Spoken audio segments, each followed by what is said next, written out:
The scalding coffee dripped from my hair onto the kitchen floor, each drop mixing with my tears as I crouched there, trembling. The burning sensation across my scalp was nothing compared to the fire of humiliation blazing in my chest. Above me, my husband Austin stood with the empty mug in his hand, his face twisted with the same cruel satisfaction I'd seen too many times before. His mother, Claudia, sat at my kitchen table, clapping her hands together like she'd just watched her favorite show. But then something happened that would change everything forever. My 6-year-old son Riker, who had been sitting quietly in the corner with his own small cup of coffee, the kind I made him with mostly milk and just a splash of coffee to make him feel grown up, suddenly stood up. His little face was flushed red, his hands shaking with an emotion I'd never seen in him before. What he did next would turn our lives upside down and set in motion a chain of events that would bring my abusers to their knees. But to understand how we got to that moment, I need to take you back to where it all began. My name is Lucy Austin, though I wish I could take back that last name and everything it represents. 6 years ago, if someone had told me I'd be cowering on my own kitchen floor while my husband poured hot coffee on me for sport, I would have laughed. I was strong, independent, and successful. I had a thriving career as a financial consultant, my own apartment in downtown Seattle, and a bank account that could support any dream I might have. But love, or what I thought was love, has a way of making even the strongest people vulnerable. I met Austin Petron at a coffee shop, which now seems like cruel irony. He was charming, handsome, and had this way of making me feel like I was the only woman in the room. He worked in construction, or so he told me, and spoke about his dreams of starting his own company. He was different from the stuffy corporate men I usually dated, rougher around the edges, more real. "You're too good for a guy like me," he'd say, flashing that crooked smile that made my heart skip. "But I'm gonna work every day to deserve you." Those words should have been a red flag. Instead, they made me want to prove him wrong, to show him he was worthy of love. I was so busy trying to build him up that I didn't notice how he was slowly tearing me down. The first sign came 3 months into our relationship. I was working late on a particularly challenging client case when Austin showed up at my office unannounced. "Babe, you missed our dinner reservation," he said, but his smile didn't reach his eyes. "I'm so sorry," I said, genuinely apologetic. "This merger is more complicated than I expected. Can we reschedule for tomorrow?" His jaw tightened almost imperceptibly. "You know what, Lucy? Sometimes I wonder if your career is more important to you than I am." The accusation hit me like a slap. "That's not fair, Austin. You know how much you mean to me." "Do I?" He sat on the edge of my desk, his voice taking on a hurt tone that made my chest ache. "Because from where I'm sitting, it looks like you choose work over us every time." I ended up leaving early that night, abandoning the merger documents that my team needed by morning. It cost me credibility with my colleagues and nearly lost us the client. But Austin was so grateful, so loving afterward, that I convinced myself it was worth it. That's how it started. Small compromises that seemed reasonable in the moment but added up to something much bigger. He'd pout when I worked late, sulk when I made plans with friends, and somehow always had a crisis that required my immediate attention whenever I had something important to do. "I just need you so much, Lucy," he'd say, holding me close. "You're all I have." By the time he proposed, I was so isolated from my support system and so dependent on his approval that saying yes felt like the only option. The wedding was small, just his family and a few of my remaining friends. My parents had died in a car accident 2 years earlier, leaving me with a substantial inheritance that Austin suddenly seemed very interested in discussing. "We should combine our finances," he suggested on our honeymoon. "What's mine is yours and what's yours is mine, right?" I was so happy to finally belong to someone again, to have a family, that I agreed without hesitation. Within a month, Austin had access to all my accounts. Within 6 months, my inheritance was gone, invested in his business ventures that never seemed to materialize. "Don't worry about it, babe," he'd say whenever I asked about the money. "I'm working on something big. You'll see." But what I saw was bill after bill marked overdue, and Austin spending more time at bars than at any job site. When I suggested he might want to look for steady employment, his response was swift and brutal. "Are you calling me a failure?" he demanded, his voice rising to a shout. "After everything I've sacrificed for you? What have you sacrificed?" The question slipped out before I could stop it. His hand moved so fast I barely saw it coming. The slap echoed through our apartment, followed by a silence so complete I could hear my own heartbeat. "Look what you made me do," he said, his voice suddenly soft and broken. "God, Lucy, I'm so sorry. I never meant. You just pushed me so hard." He cried that night, real tears that soaked through my nightgown as he held me and promised it would never happen again. He was so convincing, so genuinely remorseful that I believed him. More than that, I believed it was partially my fault for pushing him when he was clearly struggling. The next morning, he brought me coffee in bed and told me he'd found a job at a construction company across town. "I'm going to be better," he whispered against my hair. "You deserve so much better than what I've been giving you." For a few weeks things improved. Austin left for work every morning and came home with stories about his co-workers and the projects they were building. He was attentive and loving, the man I'd fallen in love with. I started to believe we'd turned a corner. Then I got pregnant. Finding out I was carrying Riker should have been the happiest moment of my life. Instead, it marked the beginning of my transformation from wife to prisoner. "This is perfect," Austin said when I showed him the positive test. "Now you can quit that job and focus on being a real wife and mother." "I love my job," I protested. "Besides, we need the income. Especially with a baby coming." His face darkened. "Are you saying I can't provide for my own family?" "That's not what I meant." "'Cause that's what it sounds like." "That's exactly what it sounds like." He was standing now, pacing our small living room like a caged animal. "My own wife doesn't think I'm man enough to take care of her and our kid." "Austin, please." "No." He slammed his hand against the wall, leaving a dent in the drywall. "I'm sick of you emasculating me every chance you get. A real woman would trust her husband to handle things." The fight that followed was brutal. He didn't hit me, he was too smart for that, especially with a baby on the way, but his words cut deeper than any physical blow could have. "You're selfish," he spat.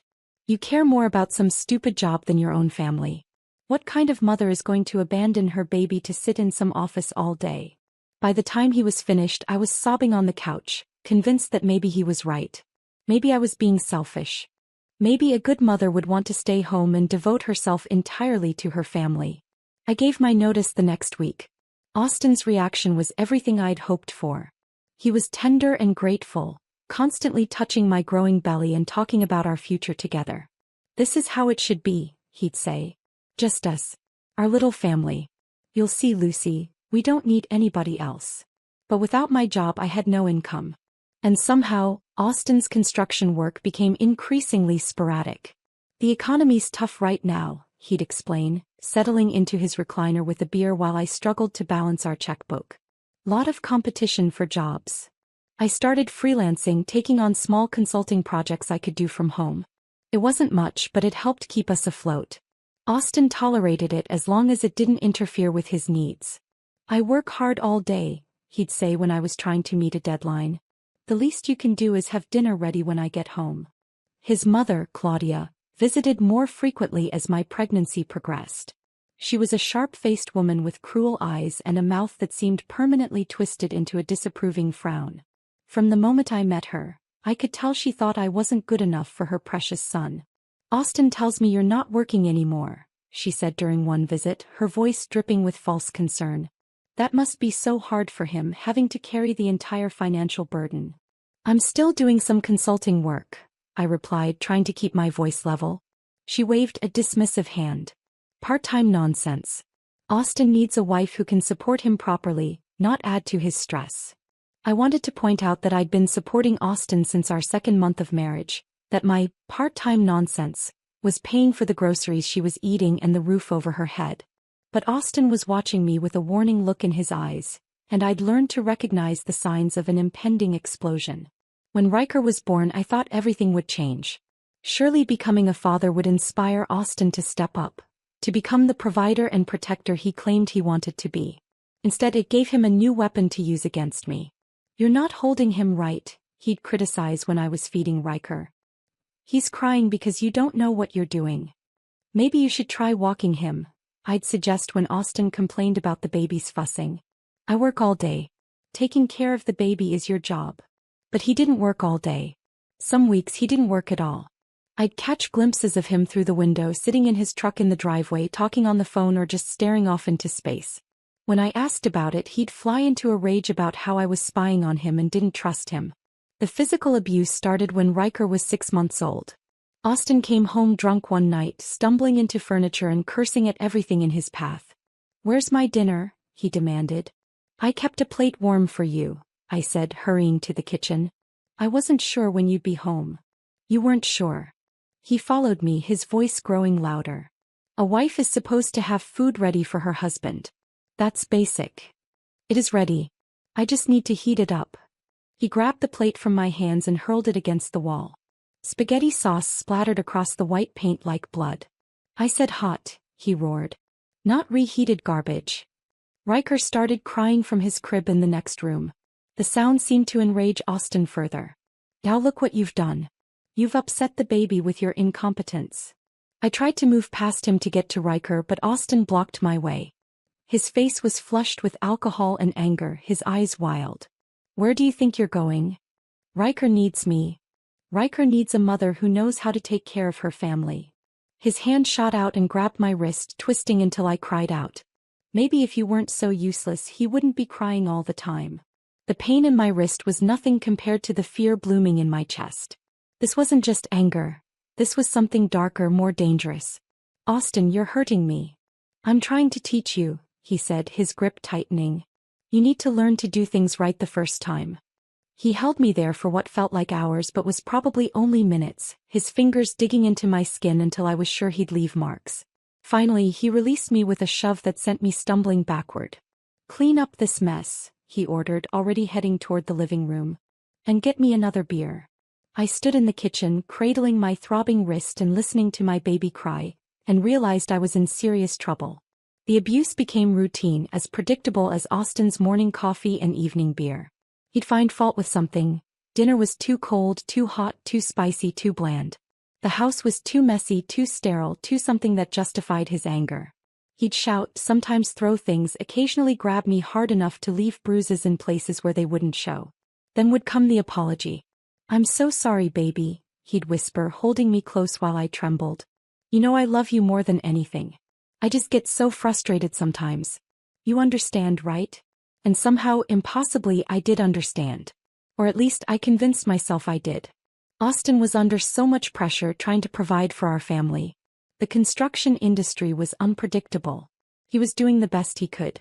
The bruises on my ribs told a different story, but I became an expert at hiding them.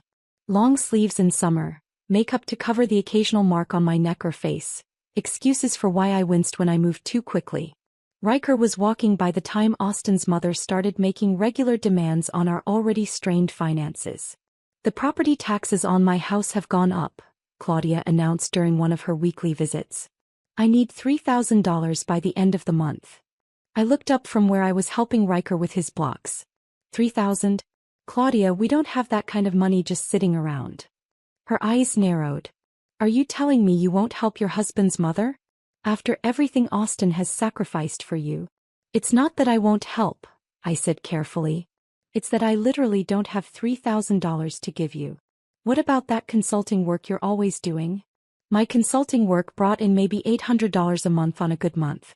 Most of that went toward groceries and utilities that Austin's sporadic construction income couldn't cover. "Mom, Lucy's right," Austin said, and for a moment I felt a surge of gratitude. "We're pretty tight right now." "Then maybe Lucy should get a real job," Claudia snapped.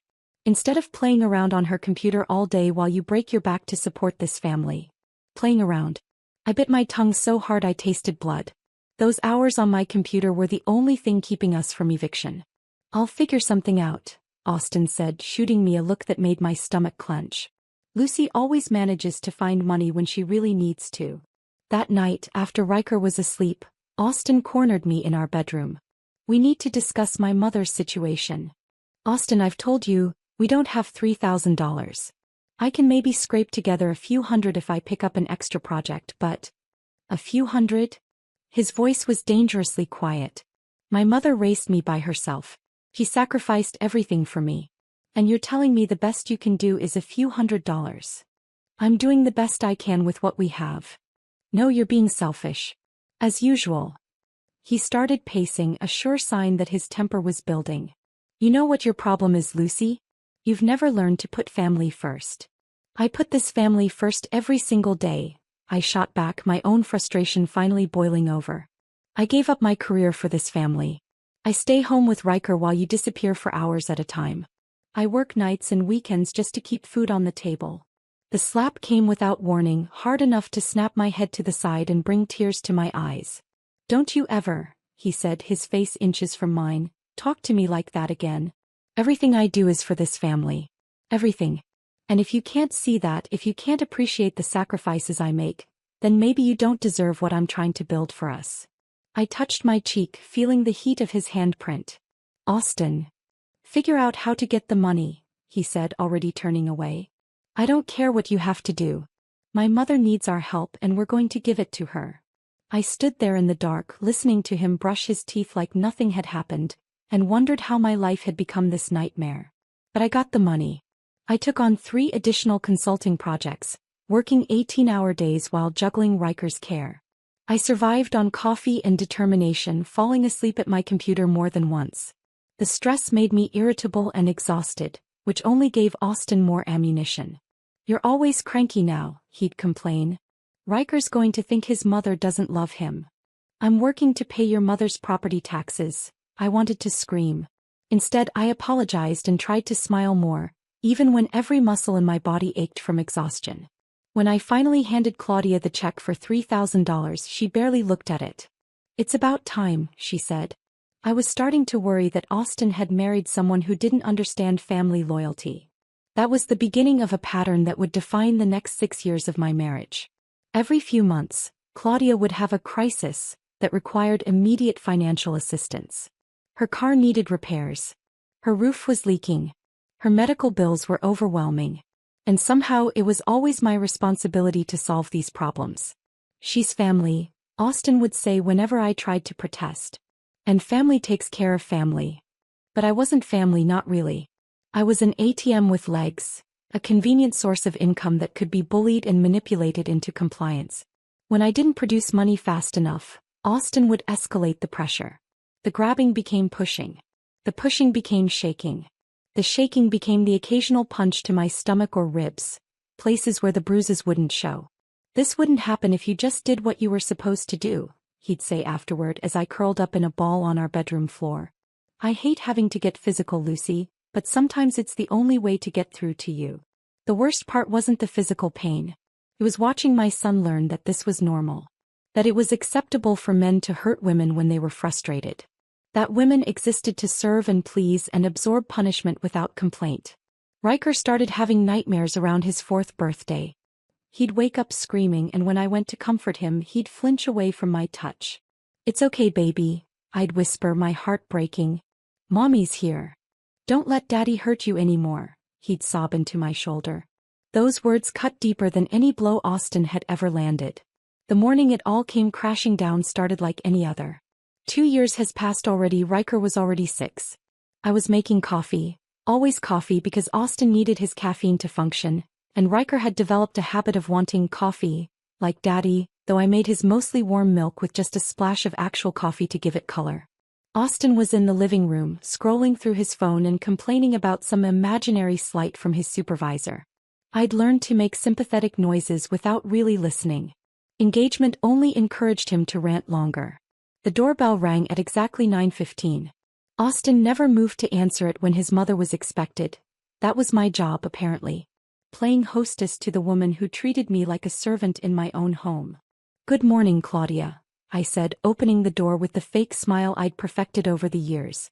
She brushed past me without returning the greeting, her face set in its usual expression of grim determination. She was a woman on a mission, and I had a sinking feeling I knew what that mission entailed. Austin, she called out, settling herself at my kitchen table like she owned the place. We need to talk. I poured her coffee without being asked and set it in front of her, along with the cream and sugar she preferred. Years of practice had taught me to anticipate her needs. It was easier than dealing with her complaints.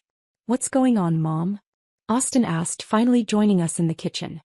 He kissed her cheek and shot me a look that clearly said I should make myself scarce. But I was tired of being dismissed from conversations about my own finances. I stayed by the counter, pretending to be busy cleaning up the breakfast dishes. The bank sent another notice about the mortgage, Claudia said, pulling a crumpled envelope from her purse. They want the full amount by Friday or they're starting foreclosure proceedings. My stomach dropped. The full amount could mean anything from $5,000 to $50,000, depending on how far behind she was. How much are we talking about? Austin asked. $15,000. I actually gasped. $15,000. I'd been scraping together a few thousand here and there for her various crises, but $15,000 was more than I made in 4 months of consulting work. Mom, that's a lot of money, Austin said, and I felt a flicker of hope that maybe, just maybe, he would stand up to her this time. I know it is, Claudia replied, her voice taking on the martyred tone she used whenever she wanted to manipulate Austin. But I don't know where else to turn. You're my only son, Austin. If I lose the house, I'll have nowhere to go. The emotional manipulation was so transparent it made me sick. Claudia owned that house outright, had inherited it from Austin's grandmother years ago. The only reason she had a mortgage at all was because she'd refinanced it multiple times to fund her gambling addiction, something she thought I didn't know about. We'll figure something out, Austin said, and I watched my hopes crumble. Lucy's been doing pretty well with her consulting work lately. Pretty well. As if the 18-hour days and constant stress were some kind of hobby I did for fun. Actually, I said, finding my voice, I don't think we can manage $15,000. That's way beyond what I can earn in such a short time frame. The silence that followed was deafening. Both Austin and Claudia turned to stare at me like I'd just confessed to murder. Excuse me, Austin said, his voice dangerously soft. I said we don't have $15,000. And I can't earn that much by Friday. Claudia's face flushed red. Are you telling me you're going to let your husband's mother become homeless?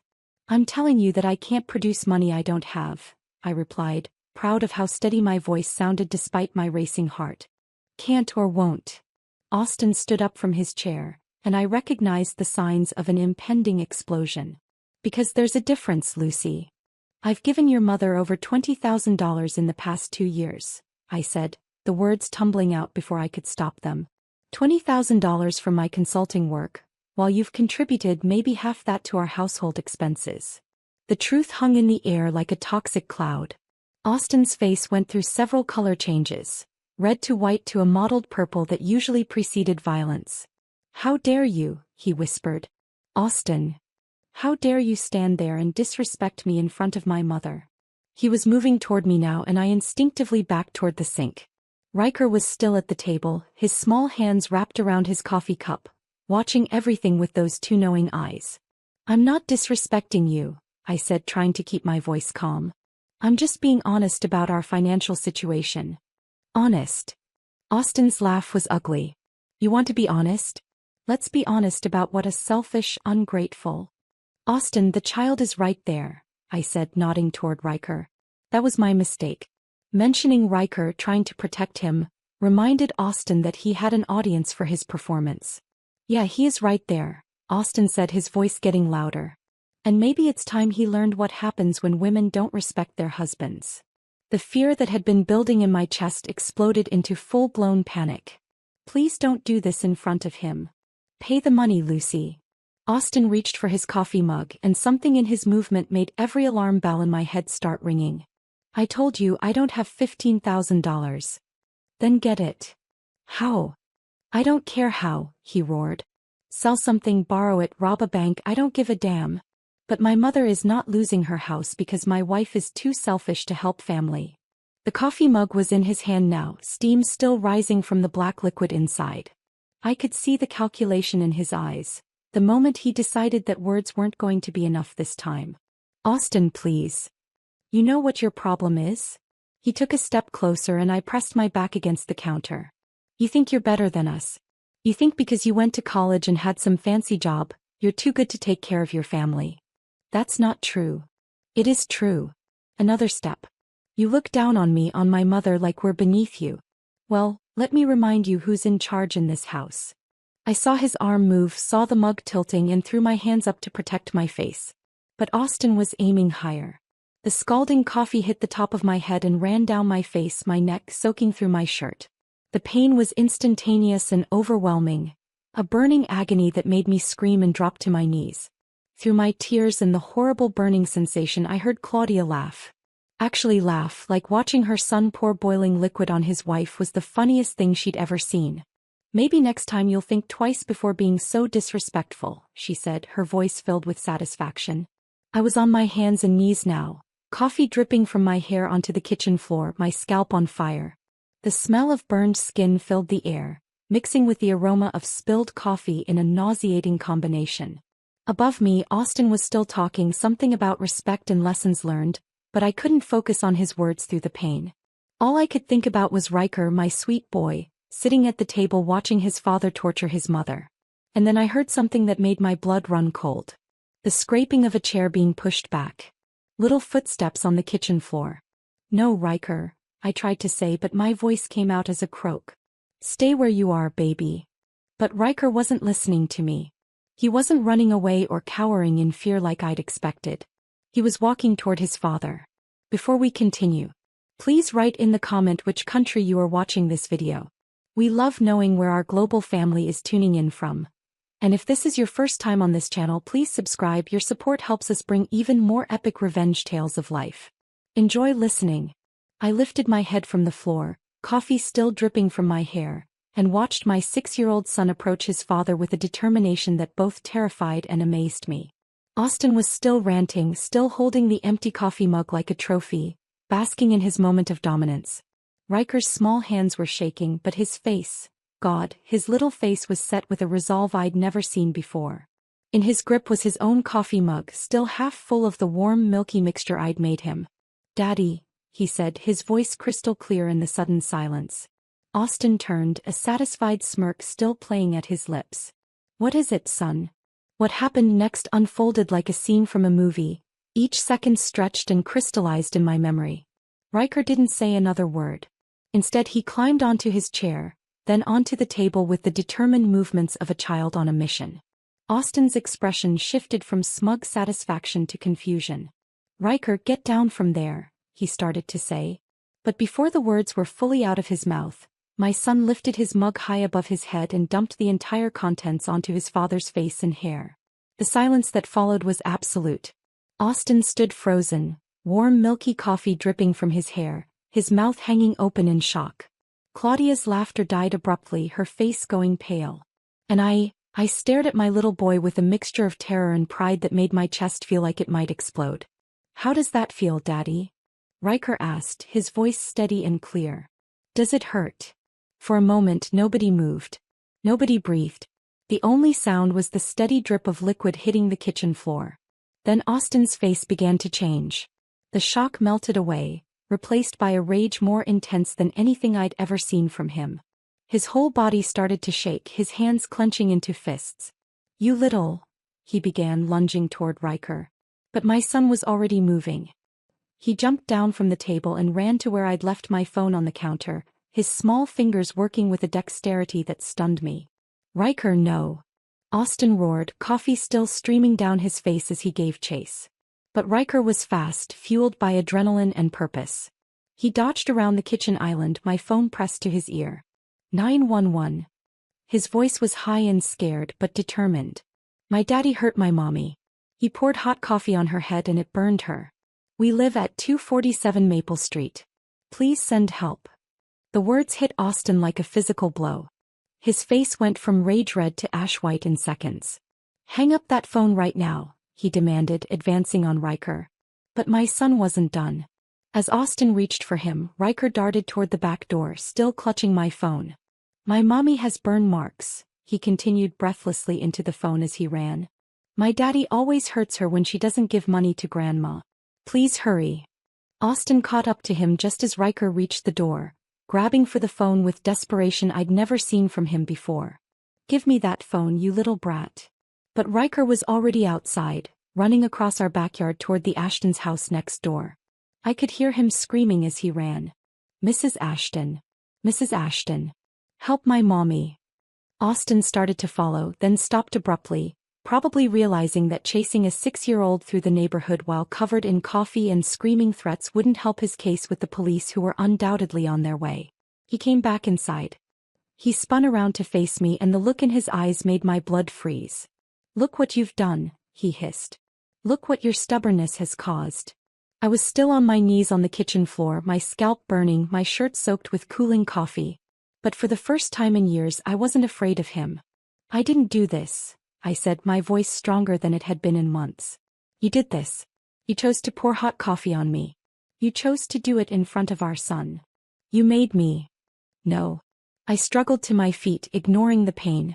"I didn't make you do anything. This is all you, Austin. This is who you really are." From outside I could hear Riker's voice getting closer, accompanied by other voices. Mrs. Ashton, probably her husband too. My brave little boy was bringing help. Claudia, who had been sitting in stunned silence since Riker's rebellion, finally found her voice. "We need to call our lawyer," she said, her voice sharp with panic. "This is bad, Austin. If the police come..." "I know how bad this is," Austin snapped. But I was starting to realize that he didn't know. Neither of them understood what Riker had really done, what he'd set in motion with that phone call and his desperate run for help. Through the kitchen window, I could see Mrs. Ashton walking quickly toward our house, one arm around Riker's shoulders, her phone pressed to her ear. Behind them, her husband was jogging to catch up, his face grim. The cavalry was coming. The sound of sirens in the distance made Austin's face go even paler. "Lucy," he said, his voice suddenly pleading. "You know I didn't mean it. I was just frustrated about Mom's situation. You know I'd never really hurt you." I looked at him, really looked at him, and saw him clearly for perhaps the first time since we'd met. The charming facade was completely gone, stripped away by panic to reveal the weak, cruel man underneath. "Show them your arms," I said quietly. "What?" "When the police get here, show them your arms." The coffee was hot enough to burn my scalp. "If you were really just frustrated and didn't mean to hurt me, you would have burns on your arms from the splashback." Austin looked down at his arms, perfectly unburned, and I saw understanding dawn in his eyes. He'd been careful. He'd angled the mug deliberately to avoid hurting himself while maximizing the damage to me. The sirens were getting closer. "Lucy, please," he whispered. "Think about Riker. Think about what this will do to him." "I am thinking about Riker," I replied. "That's all I've been doing for 6 years. And I'm finally ready to protect him from you." The front door burst open without ceremony. Mrs. Ashton walked in like she owned the place, still holding Riker's hand, followed by her husband Tom and 2 police officers. "Lucy." Mrs. Ashton rushed to me, her face filled with concern. "Oh my God, honey, your head." One of the officers, a middle-aged woman with kind eyes, approached me carefully. "Ma'am, I'm Officer Andrea. We received a call about a domestic assault. Are you injured?" Before I could answer, Riker broke free from Mrs. Ashton's grip and ran to me. "Mommy, I called the police like you taught me," he said, wrapping his small arms around my legs. "Are you okay?" Like I taught him. I'd never taught him to call 911, but somehow he'd absorbed it from school safety programs or television. My brilliant, brave boy had known exactly what to do when his father crossed the line. "I'm okay, baby," I whispered, stroking his hair with shaking hands. "You did exactly the right thing." "Ma'am." Officer Andrea was still waiting for my answer. I looked directly at Austin as I spoke. "Yes, I'm injured. My husband poured hot coffee on my head because I refused to give his mother $15,000. The second officer, a younger man, was already pulling out his notepad. "Sir, I'm going to need you to step over here," he said to Austin. "This is all a misunderstanding," Austin said quickly. "My wife and I were having a disagreement and I accidentally spilled."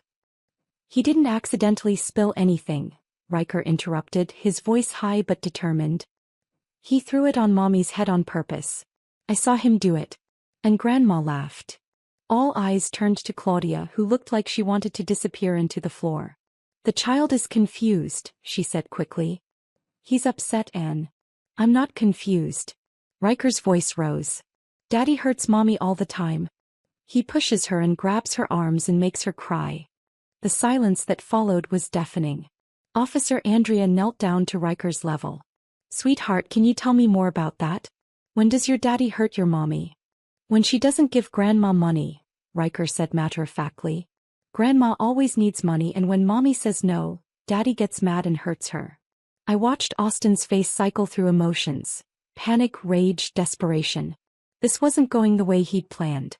This wasn't a situation he could control or manipulate.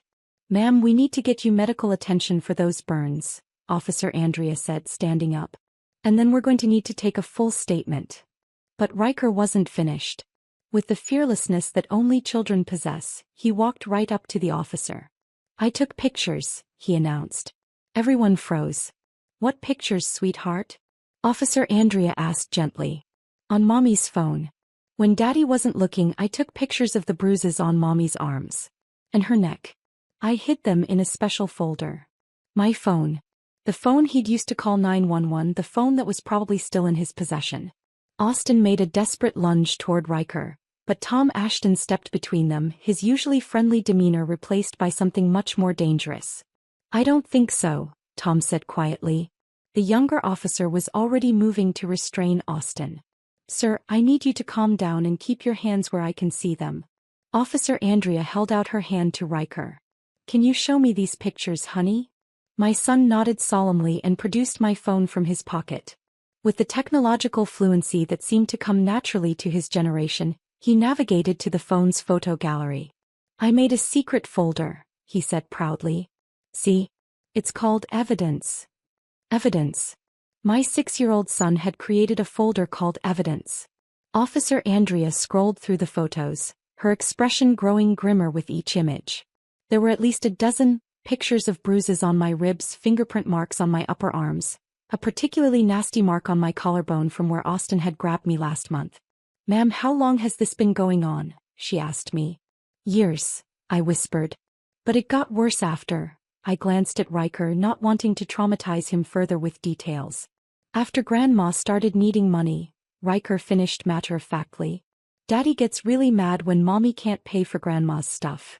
Claudia made a strangled sound. Austin, do something. But Austin was already in handcuffs, the younger officer reading him his rights in a monotone voice that seemed to echo through my kitchen. You have the right to remain silent. Anything you say can and will be used against you in a court of law. I watched my husband, my abuser, being arrested in my own kitchen, and felt something I hadn't experienced in years. Hope. But the real shock came when Officer Andrea turned to Claudia. Ma'am, I'm going to need to speak with you as well. We have a witness statement that you were present during the assault and that you laughed. Claudia's face went white. I didn't do anything wrong. I'm just the mother-in-law. Actually, Mrs. Ashton spoke up. I saw the whole thing through the window when Riker came running over. The older woman was definitely encouraging it. Tom nodded. My wife called me to the window when she saw what was happening. We both witnessed this woman laughing while her son poured hot coffee on his wife. That makes you an accessory, Officer Andrea said to Claudia. And possibly guilty of aiding and abetting domestic violence. The look of shock and terror on Claudia's face was almost worth 6 years of abuse. But I didn't touch her, she protested. You encouraged it, witnessed it, and made no attempt to stop it or call for help, the officer replied. In this state, that makes you complicit. As they led both Austin and Claudia toward the door in handcuffs, Austin looked back at me with pure hatred in his eyes. This isn't over, Lucy, he said. You think you're so smart, but you just destroyed our family. Riker will never forgive you for this. I looked down at my son who was still clinging to my legs and then back at Austin. Riker saved me, I said clearly. He's braver than you'll ever be. The front door closed behind them, leaving me alone with the officers, the Ashtons, and my incredible son. But we weren't done yet. Not even close. While Officer Andrea took my statement and arranged for me to be seen by a paramedic for the burns on my scalp, Riker continued to surprise everyone with his thorough documentation of our family's dysfunction. There's more, he told the officer seriously. In Mommy's computer. What kind of more? Officer Andrea asked. Mommy keeps papers about all the money Daddy and Grandma took. She showed me once when I asked why she was always sad about the computer numbers. Financial records. Of course. In my years of freelance consulting, I'd developed the habit of meticulous record-keeping. Every penny that went to Claudia's endless crises was documented, categorized, and dated. Riker, can you show Officer Andrea where Mommy keeps those papers? I asked, still somewhat stunned by my son's initiative. He nodded and led her to my home office, chattering away about how I'd taught him that keeping track of money was important, and how he'd noticed that Daddy never seemed to have money but Mommy was always working to find some. While they were gone, Mrs. Ashton sat with me at the kitchen table, carefully helping me clean the coffee residue from my hair. "Lucy, honey, how long has this been going on?" she asked gently. "Too long," I admitted. "I kept thinking it would get better, that Austin would change. And I was so isolated, I didn't think anyone would believe me." "We've seen things," Tom said quietly from where he stood by the window keeping watch. "Heard arguments, seen you with injuries you claimed were accidents. We talked about saying something, but it's hard to interfere in someone else's marriage," I finished. "I understand. We should have done something sooner," Mrs. Ashton said, tears in her eyes. "We failed you." "No," I said firmly. "The only people who failed me were Austin and Claudia. Everyone else was just trying to respect my choices, even when they were clearly bad choices." Officer Andrea returned with Riker and a box full of my financial documents, her expression grim. "Mrs. Austin, based on what your son has shown me, I think we need to talk about fraud charges as well." "Fraud? These records show systematic financial abuse. Your husband and his mother have essentially been extorting money from you through threats and violence. That's a serious felony." She spread out some of my bank statements on the table. "In the past 2 years alone, you've given them over $30,000. And according to your records, your husband has contributed less than $8,000 to household expenses during that same period." Seeing it laid out like that in black and white made the scope of the abuse crystal clear. I hadn't just been a battered wife. I'd been a victim of organized financial exploitation. "There's something else," Riker said, tugging on Officer Andrea's sleeve. "Daddy has a secret phone." My blood ran cold. "What secret phone, baby?" "In his truck. He talks to a lady on it sometimes when he took me out for ice cream. She calls him baby, and he laughs with her.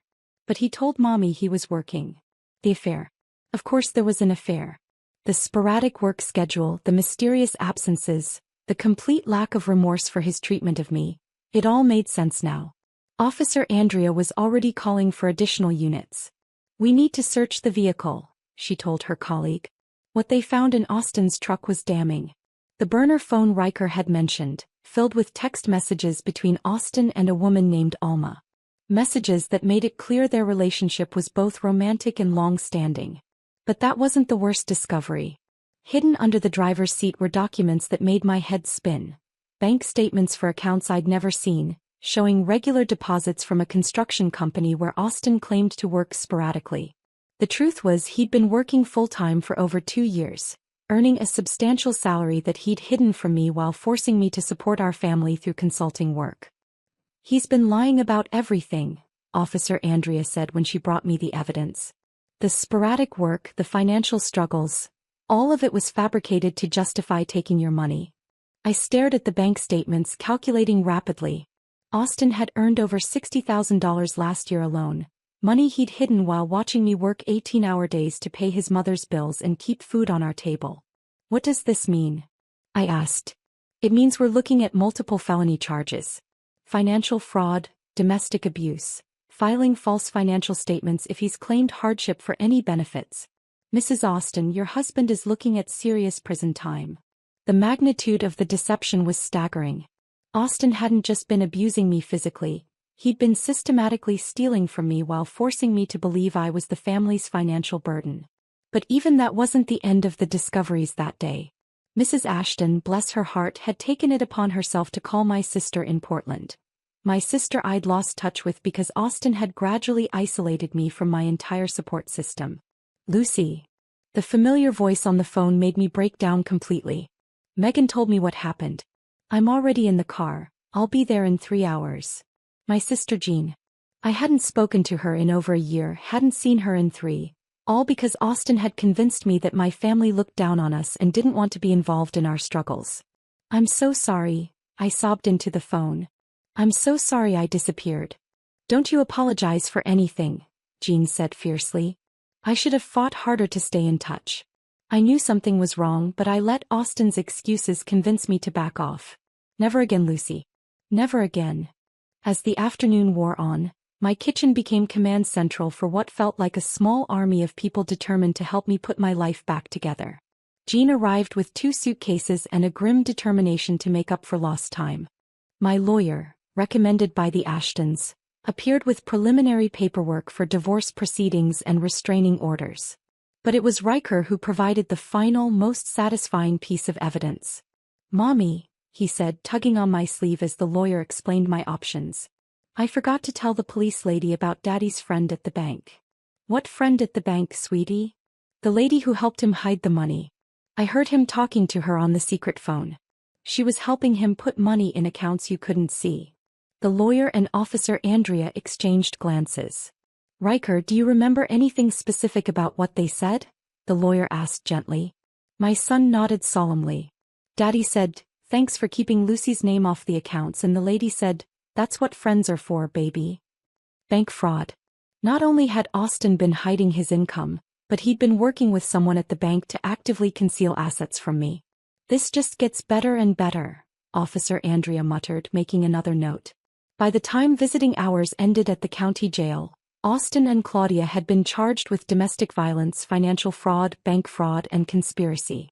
The bail had been set high enough that neither of them would be getting out anytime soon. I sat in my kitchen that evening, surrounded by my sister, the Ashtons, and my brave little boy, and felt something I hadn't experienced in years. Peace. "What happens now?" I asked the room in general. "Now," Jean said, squeezing my hand, "you rebuild. You take back everything they stole from you and you show Riker what a strong woman really looks like." Riker looked up from where he was drawing pictures at the table. "Mommy, are you going to be okay now?" I pulled him onto my lap, careful of my bandaged scalp, and held him close. "We're going to be better than okay, baby. We're going to be free."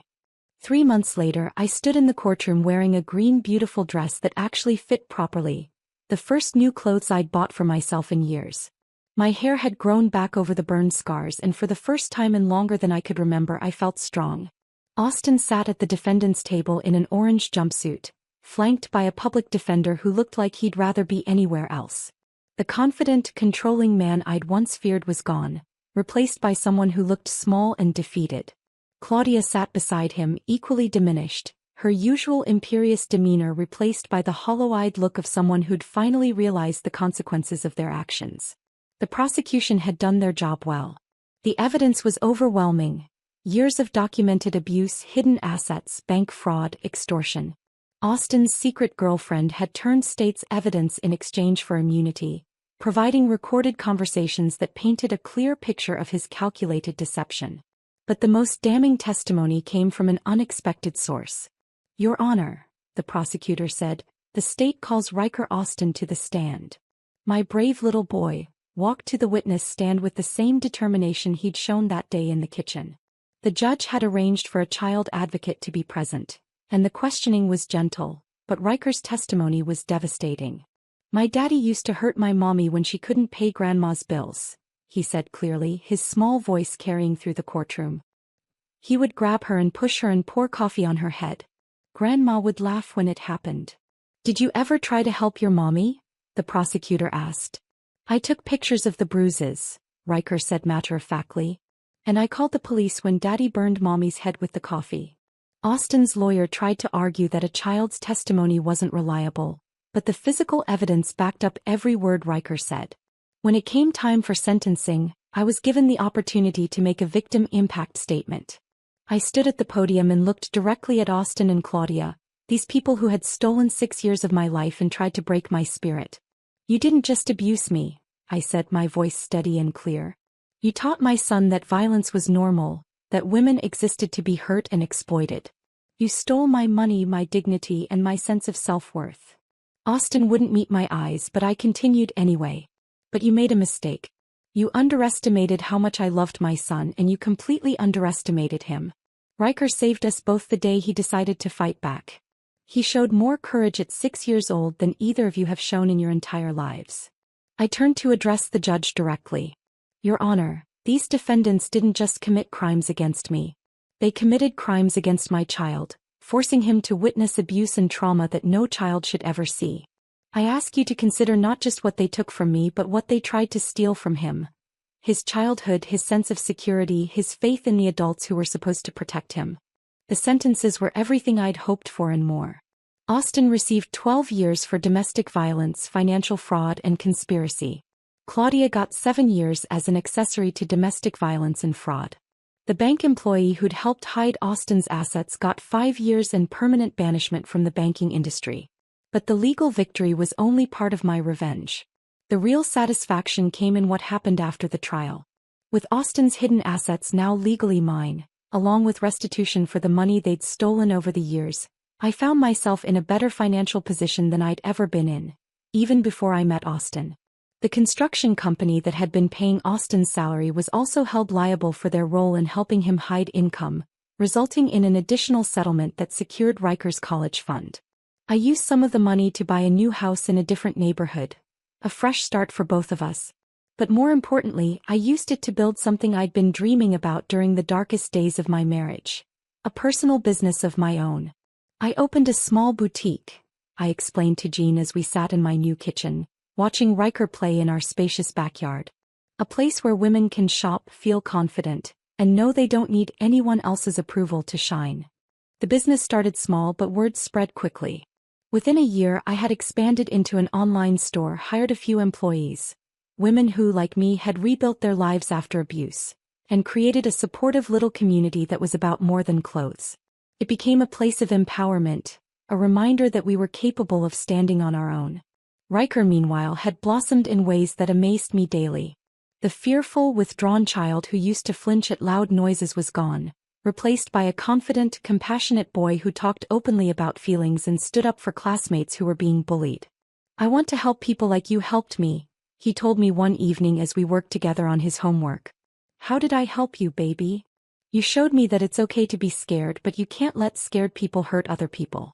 And you taught me that sometimes you have to be brave even when you don't want to be." I never explicitly taught him those things, but somehow he absorbed them from watching our journey together. The best revenge, though, was the life we built together. I started dating again, carefully, with therapy and support from friends who helped me recognize red flags I had missed before. When I met Peter, a gentle pediatric nurse who treated Riker like his own son and never once asked me to change who I was for his comfort, I knew I had finally learned to choose better. Austin wrote me letters from prison, apologetic at first, then angry, then pleading. I read the first few, then instructed my lawyer to have them redirected. I had no interest in his attempts to manipulate me from behind bars.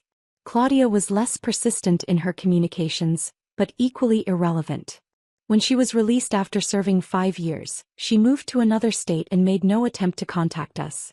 I heard through mutual acquaintances that she had found work as a store clerk and was living in a small apartment, a far cry from the lifestyle she had maintained through extorting money from me. The most satisfying revenge, though, was simply being happy. 5 years after that terrible morning in my kitchen, Riker and I stood in the courthouse again, but this time for a celebration, not a trial. At 11 years old, Riker was receiving a community service award for his work volunteering at local shelters, helping other kids who had witnessed domestic violence. "When I was little, my dad hurt my mom," he said into the microphone, addressing an audience full of police officers, social workers, and community leaders. I thought that was just how families worked. But my mom taught me that love isn't supposed to hurt, and that everyone deserves to feel safe in their own home. He looked directly at me as he continued. "Sometimes the bravest thing you can do is ask for help. And sometimes the most important thing you can do is help someone else be brave." The standing ovation lasted for several minutes. Peter squeezed my hand as we watched our son, because that's what Riker had become to him, legally and in every way that mattered. Accept his award with the same quiet determination he had shown that day he called 911. After the ceremony, we drove to our house. The house I'd bought with Austin's stolen money and the insurance settlement. The house where no one had ever raised their voice in anger or hurt anyone out of spite. Riker ran ahead to let our dog out, still wearing his suit and tie but already planning to change into play clothes. My boutique now had 2 locations, a thriving online business and a loyal customer base of women who weren't just buying clothes. They were buying confidence. Riker's brave phone call that day had started a ripple effect that was still spreading. Watching my son's face light up as he threw the ball for our dog. The best revenge is living well. And we're living very, very well. Inside the house, I had a framed photo on my desk. A picture of Riker from the day he received his award, his face serious and proud as he spoke to the audience about courage and asking for help.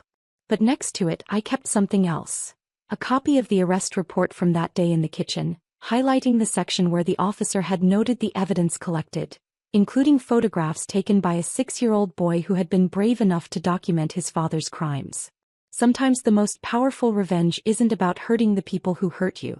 Sometimes it's about taking everything they tried to steal, your strength, your voice, your future, and using it to build something beautiful. Austin still sends letters occasionally. They go straight into the shredder unread. I don't need to know what he has to say anymore. His opinion stopped mattering the moment hot coffee hit my scalp and my son decided to fight back. The only voices that matter now are the ones that lift me up. My son's laughter, my husband's gentle encouragement, and the grateful customers who walk out of my boutique smiling at their reflection. That's the sweetest revenge of all. A life so full of love and purpose that there's no room left for anger. Austin took 6 years from me. But in return he gave me something invaluable. The knowledge that I was stronger than I ever imagined, and that sometimes the smallest voices can roar the loudest when justice is on their side. My son taught me that courage isn't about not being afraid. It's about being afraid and choosing to do the right thing anyway. And that lesson, learned from a 6-year-old boy who poured coffee on his father's head and called 911, was worth every moment of pain it took to get here.